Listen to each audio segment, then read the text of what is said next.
Diyos, kayong gawa niya, umawit ng bagong kanta.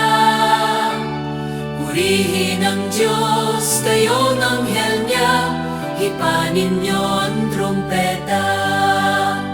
Araw at gabi, sambahin niyo ang Diyos, bituin nagninig.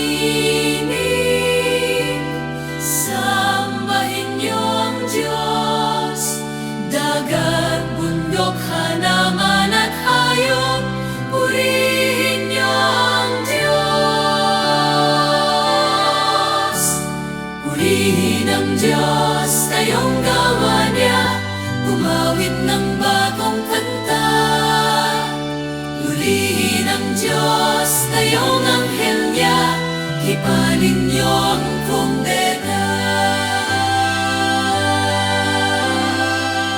Sa ngalan ng Ama, ng Anak, at ng Espiritu Santo, Amen. sumainyo ang Panginoon. At sumayo rin. Mga kapatid, sa araw na ito ating pinagdiriwang ang banal na kapistahan ng ating mahal na ina, ang Birhen Maria, bilang ina ng sambayanan. We are celebrating the feast of Mary being the mother of the church. Napakasarap po ng pakiramdam na alam mo meron kang matatakbuhan na isang ina na uunawa sa iyo, yayakap sa iyo, tatanggap sa iyo, magmamahal sa iyo. Kahit na ikaw ay nanghihina, sugatan, nabigo, o magkamali man. At ito po ang mabuting balita ng ating pananampalataya. Hindi tayo iniwang ulila ng Diyos. Binigyan niya tayo ng isang ina, si Maria.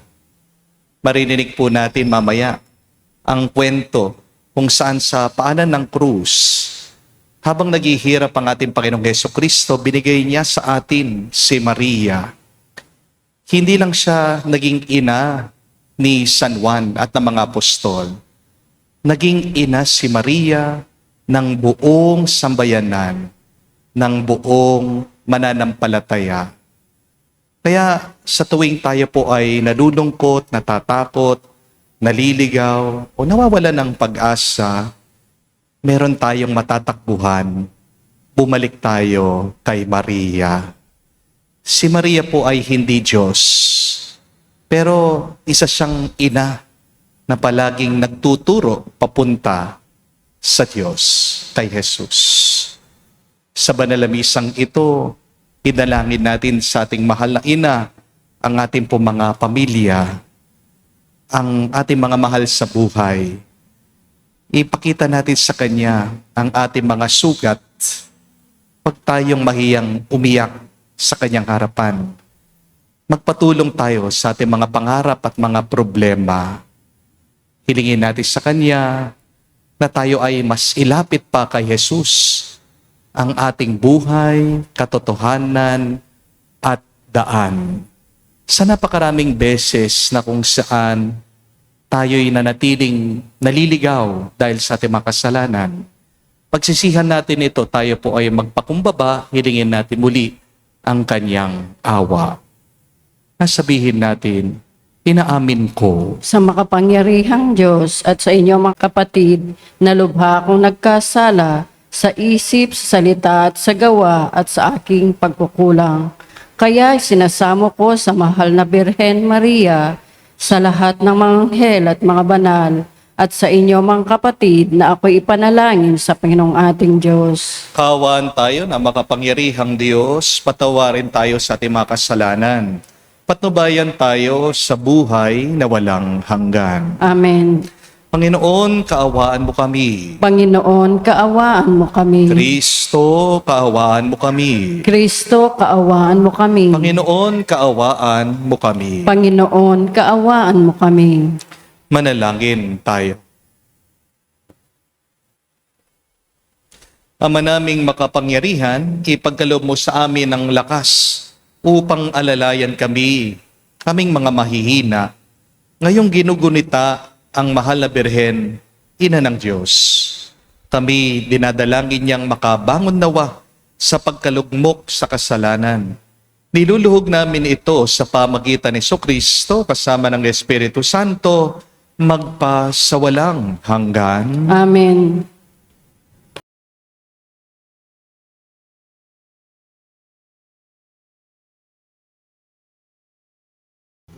Pagbasa mula sa aklat ng Genesis.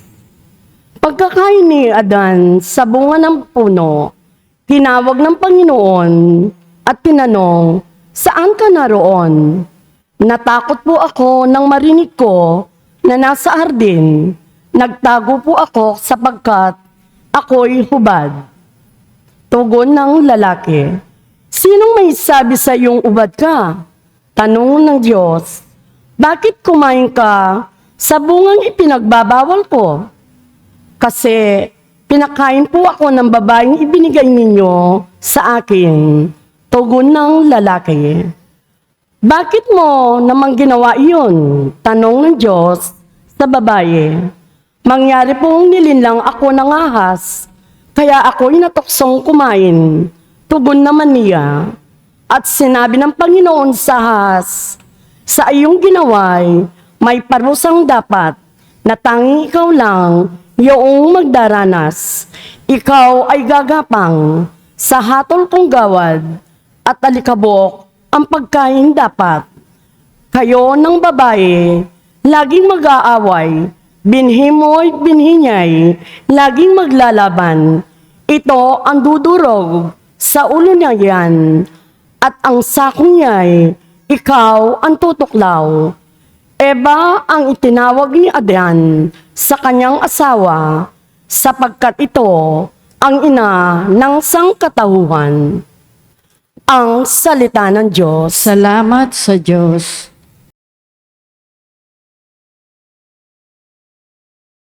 Dinggin ang ulat ng iyong mabuting bagay o lungsod ng Diyos. Dinggin ang ulat sa inyong mabuting bagay o lungsod ng Diyos. Sa bundok ng Sion, itinayo ng Diyos ang banal na lungsod.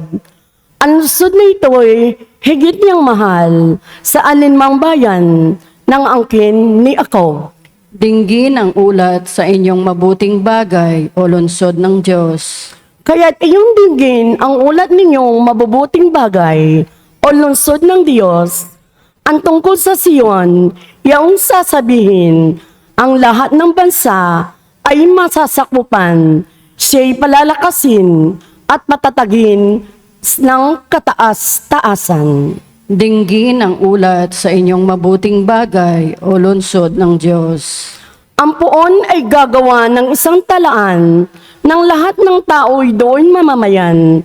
Ang lahat ng ito ay magsisiawit at pawang sasayaw. Dinggin ang ulat sa inyong mabuting bagay o lungsod ng Diyos.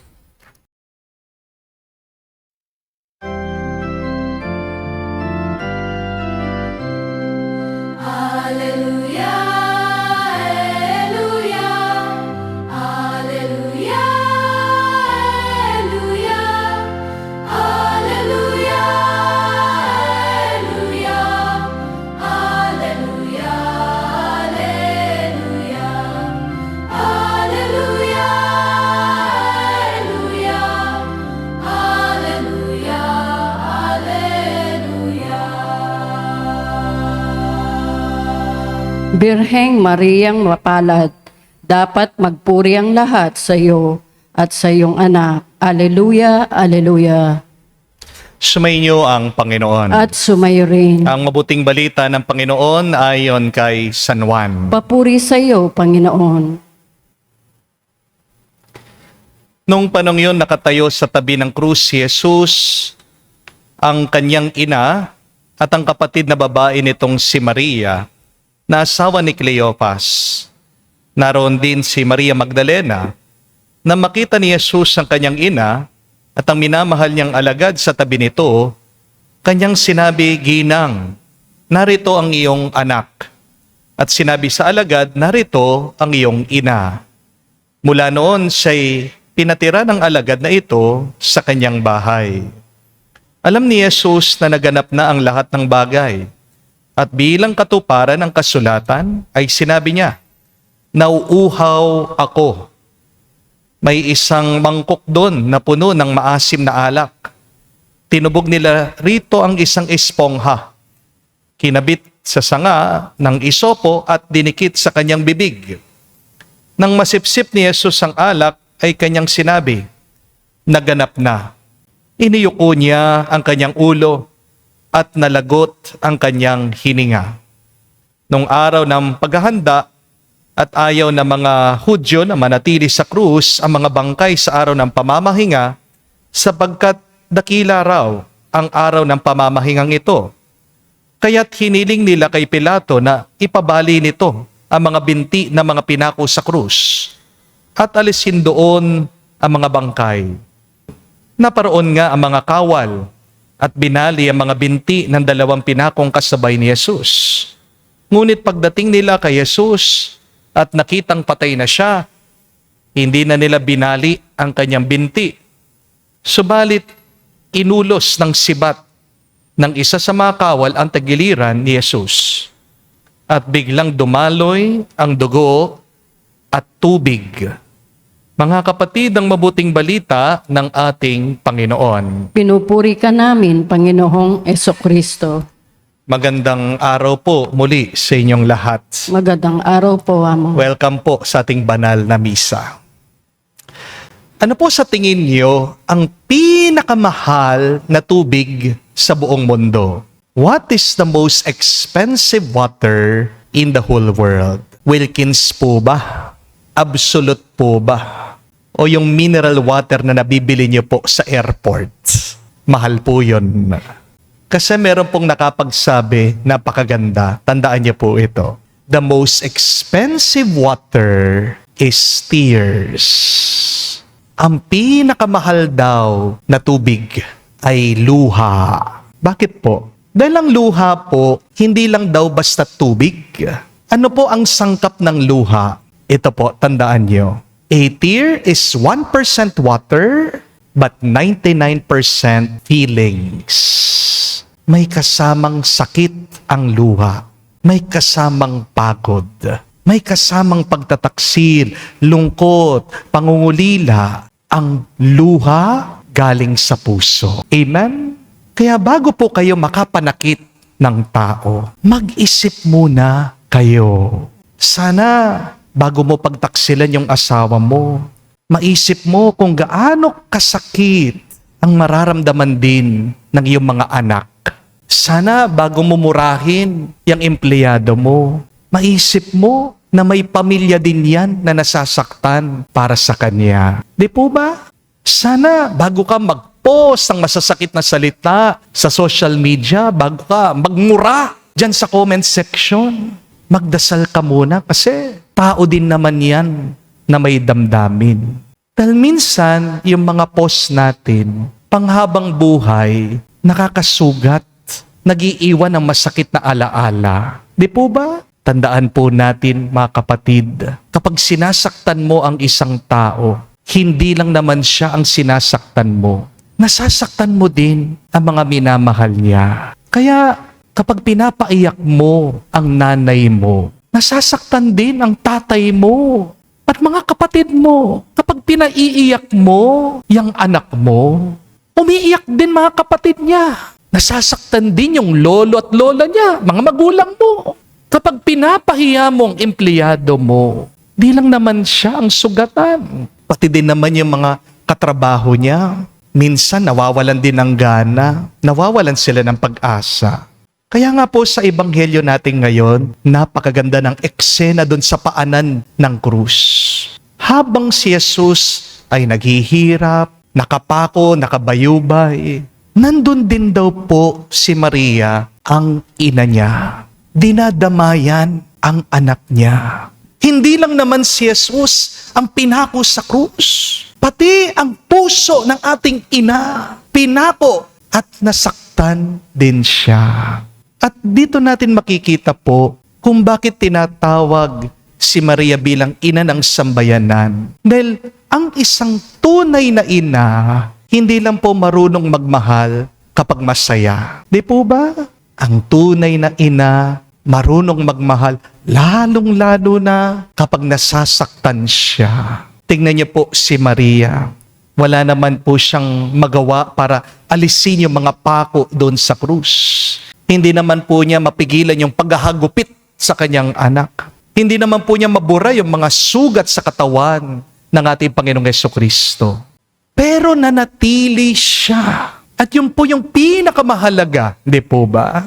Kung hindi mo man matutulungan yung tao sa kanyang problema, kung hindi mo man mabibigyan ng sagot o solusyon yung kanyang pinagdadaanan, wag mo na siyang iiwan. Samahan mo siya. Amen? At minsan mga kapatid, yan po ang pinakamataas na anyo ng pag-ibig. Yung manatili ka habang nasasaktan ang iba. Hindi po totoo na dahil Diyos si Jesus, hindi na siya nasaktan. Oo, Diyos siyang totoo, pero tandaan niyo po, tao siyang totoo. Kung anong nararanasan natin, naranasan niya. At mas higit pa. Di ba, kung maalala niyo, umiyak din po si Jesus para sa Jerusalem. Nagluksa din siya nung namatay yung kanyang best friend, kaibigan si Lazaro. Siguradong nasaktan din siya nung pinagtaksilan siya ng mga apostol.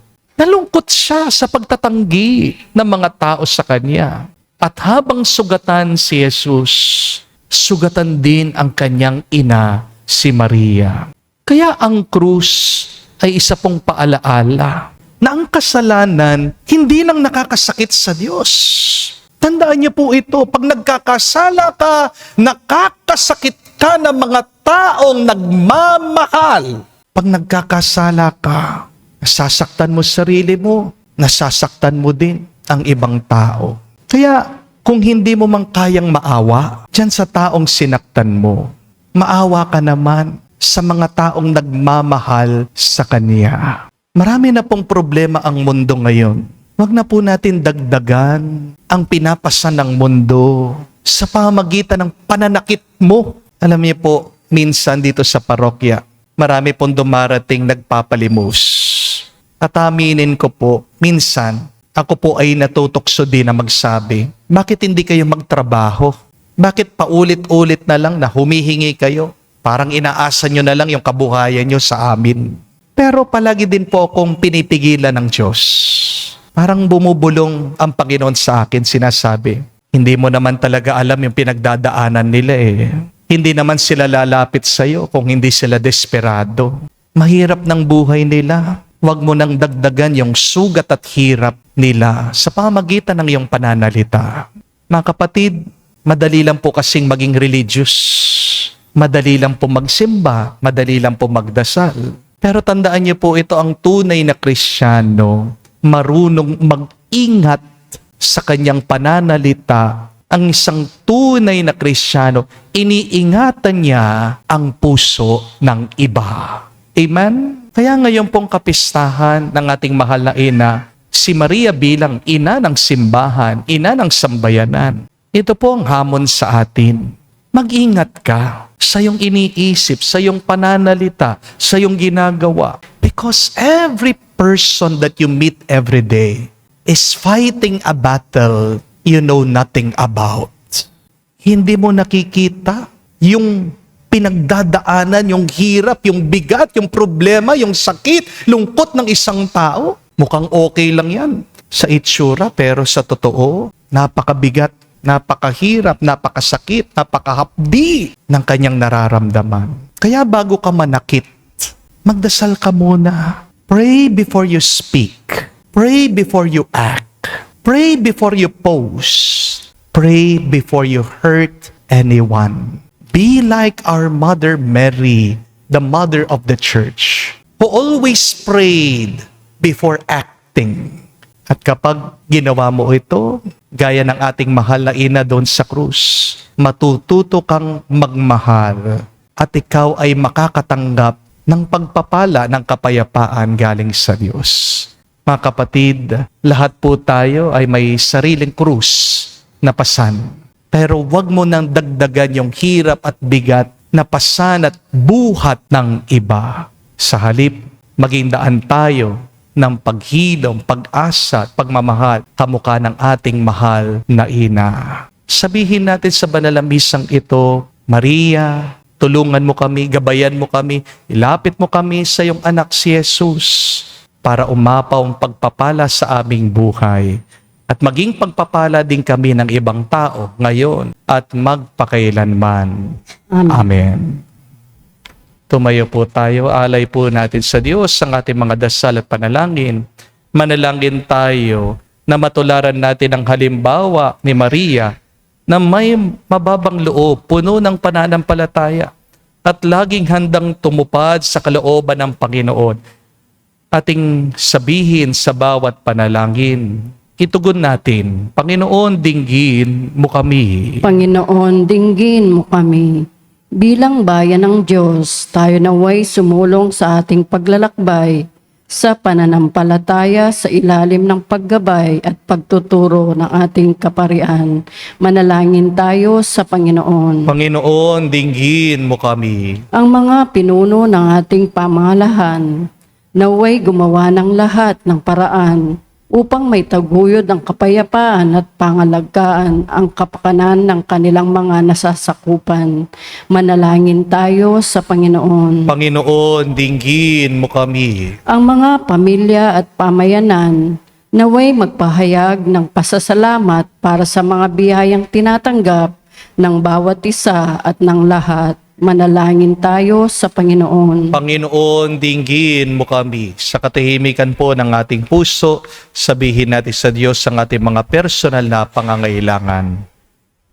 Diyos na aming Ama, pinadarama mo ang iyong pananatili sa aming piling sa kabutihang loob ng aming mga kapatid.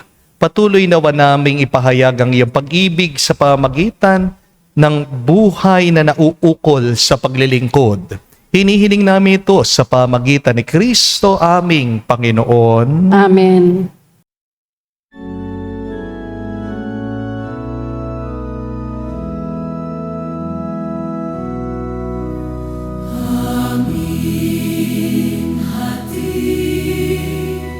Alay na ito, ang tinapay na nagmula sa pagpapala mo.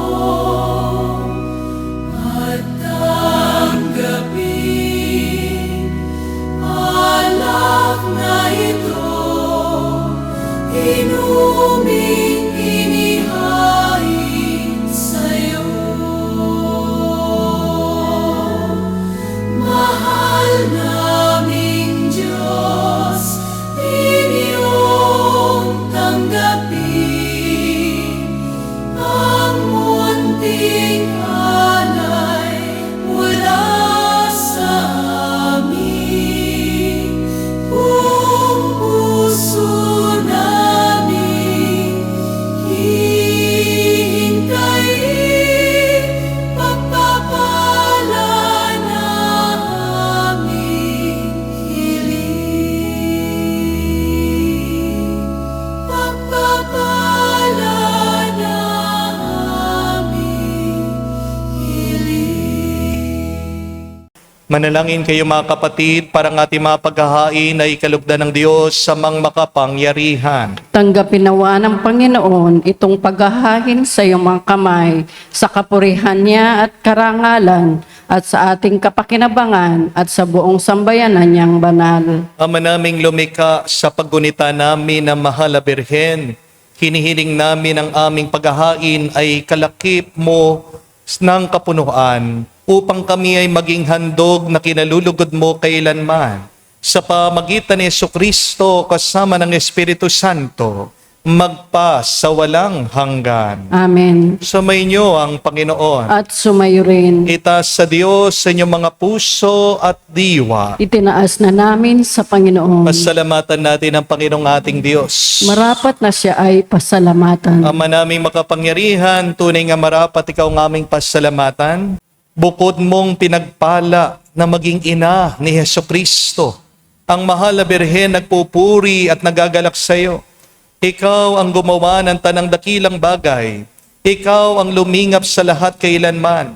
Nilingap mo ang mahal na Birhen bilang iyong abang alipin na iyong binigyan ng tungkuling kumalinga sa anak mong manunubos namin. Kaya kaisa ng mga anghel nagsisiawit ng papuri sa iyo, nang walang humpay sa kalangitan. Kami nagbubunyi sa iyong kadakilaan.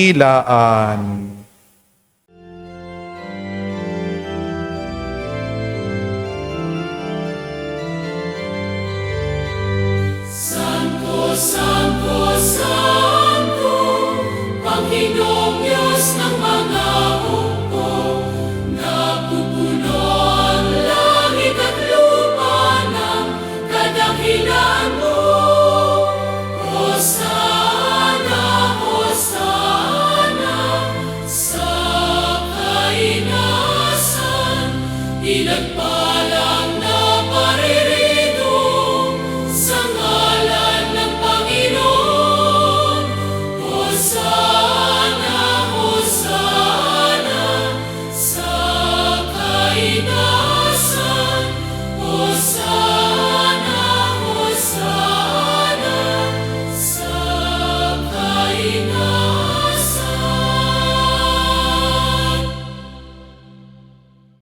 Ama naming banal, ikaw ang bukal ng tanang kabanalan. Kaya't sa pamagitan ng iyong Espiritu, gawin mong banal ang mga kaloob na ito upang para sa amin maging katawan at dugo ng aming Panginoong Hesu Kristo.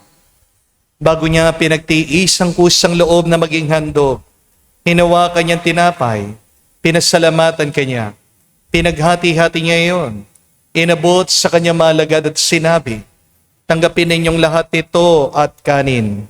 Itong aking katawan na ihahandog para sa inyo.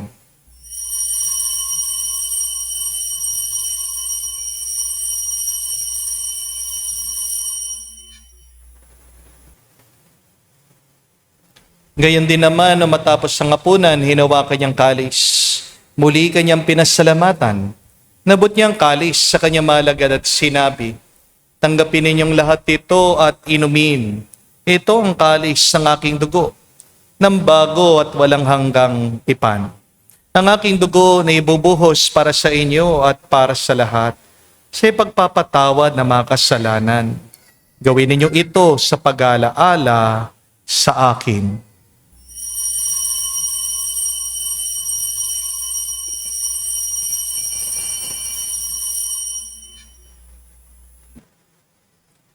Ang misteryo ng pananampalataya. Aming ipinahayag na namatay ang iyong anak, nabuhay bilang Mesiyas at magbabalik sa wakas para mahayag sa lahat. Ama, ginagawa namin ngayon ng pag-alaala sa pagkamatay, muling pagkabuhay ng iyong anak, kaya tinialay namin sa iyong tinapay nagbibigay buhay at ang kalis sa nagkakalob ng kaligtasan.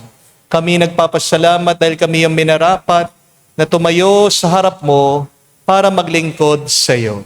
Sinasamo namin kami magsalo-salo sa katawan at dugo ni Kristo ay mabuklod sa pagkakaisa sa pamagitan ng Espiritu Santo. Ama, lingapin mong iyong simbahan, laganap sa buong daigdig. Puspusin mo kami sa pag-ibig. Kaisa ni Leon, ang aming Santo Papa, si Florentino, aming Arsobispo, at ng Tanang Kaparian. Alalahanin mo rin ang aming mga kapatid na nahimlay, may pag-asang sila'y muling mabubuhay. Gayon din naman lahat ng mga pumanaw.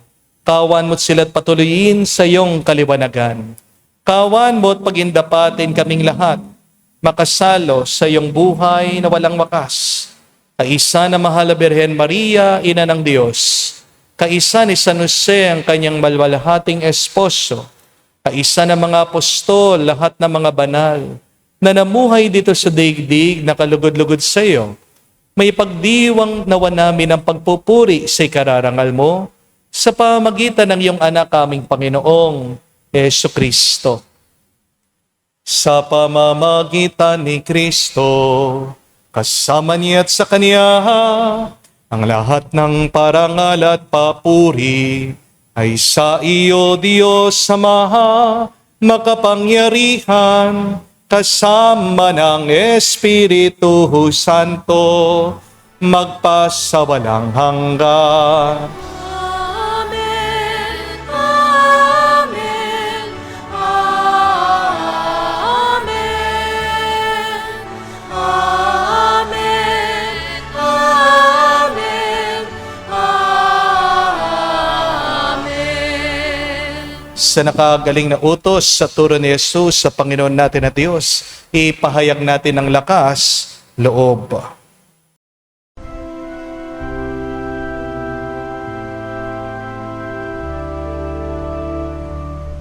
Ama namin, sumasalangit ka, sambahin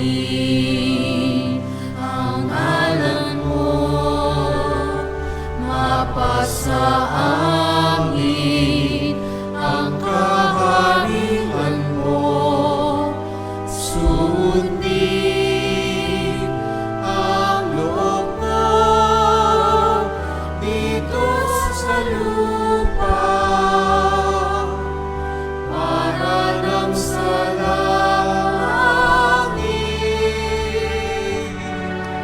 Bigyan mo kami ngayon ng aming kakanin sa araw-araw at patawarin mo kami sa aming mga sala para ng pagpapatawad namin sa nagkakasala sa amin.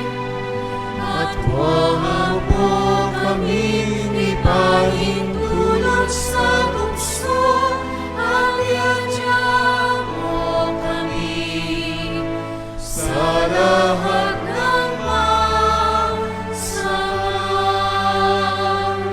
Hinihiling namin kami adya sa lahat ng masama, pagkalooban ng kapayapaan araw-araw, ligtas sa kasalanan, ilayo sa lahat ng kapahamakan, samantalang aming pinanabikan ang dakilang araw ng pagpapahayag ng tagapagligtas naming si Jesucristo. Sapagkat iyo ang kaharihan at ang kapangyarihan at ang kapurihan magpakailanman. Amen. Panginoong Jesucristo, sinabi mo sa mga apostol, kapayapaan ang iniwan ko sa inyo. Ang aking kapayapaan binibigay ko sa inyo. Tunghayan mo ang aming pananampalataya at huwag ang aming pagkakasala. Pagkalooban mo kami ng kapayapaan at pagkakaisa ayon sa iyong kalooban, kasama ng Espiritu Santo, magpa sa walang hanggan. Amen. Kapayapaan ng Panginoon ay laging sumainyo. At sumayo rin. Magbigayan po tayo ngayon ng kapayapaan sa bawat isa. Pisuin niyo po, kapayapaan po sa inyong lahat.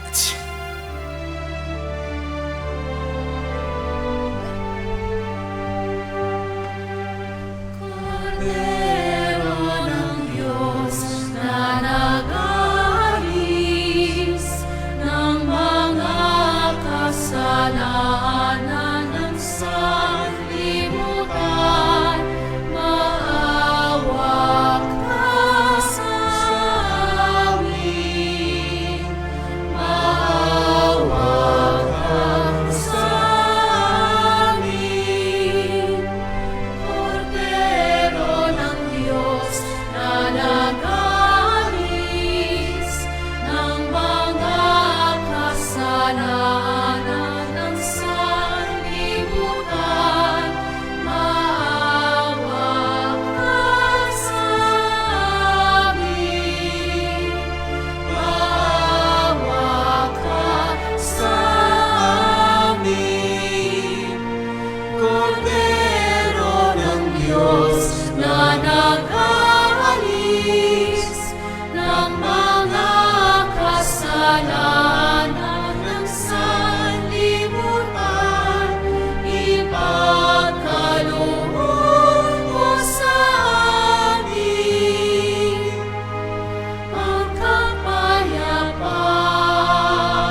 Mga kapatid, naririto ang ating Panginoong Kristo, ang kordero ng Diyos.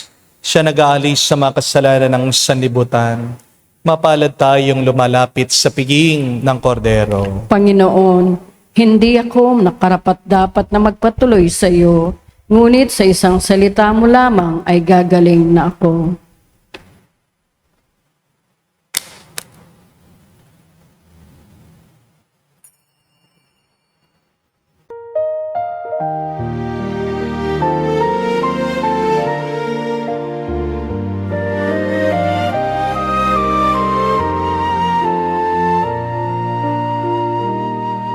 Maria, ina ng sambayanan, tanglaw ka sa aming daan. Sa piling mo'y may kapayapaan, patnubay sa bawat kahirapan.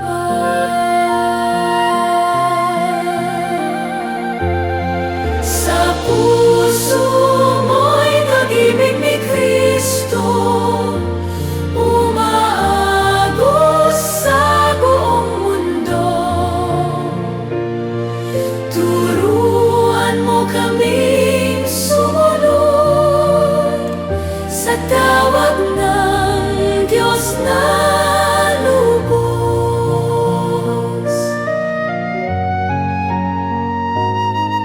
Maria, aming kanlungan sa unos at kadiliman. Iyong kamay ang aming sandigan sa paglalakbay tungo sa kabanalan.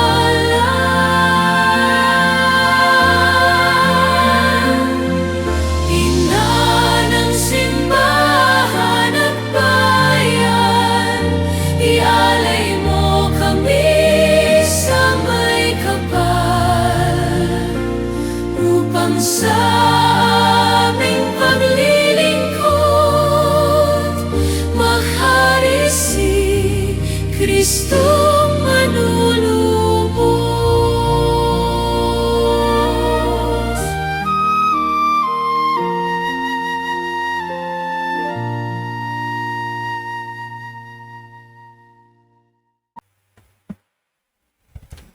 Manalangin tayo.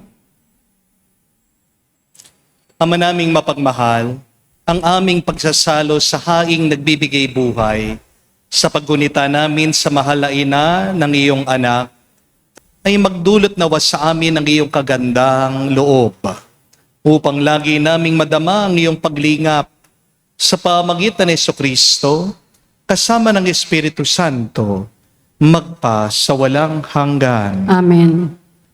Mga kapatid, tayo po ay nagpupuri at nagpapasalamat sa Diyos dahil bukod sa tayo ay binigyan ng mga ina dito sa mundo, tayo ay binigyan ng isang ina na nandoon sa langit, si Maria, walang sawang nagdarasal at nananalangin sa atin.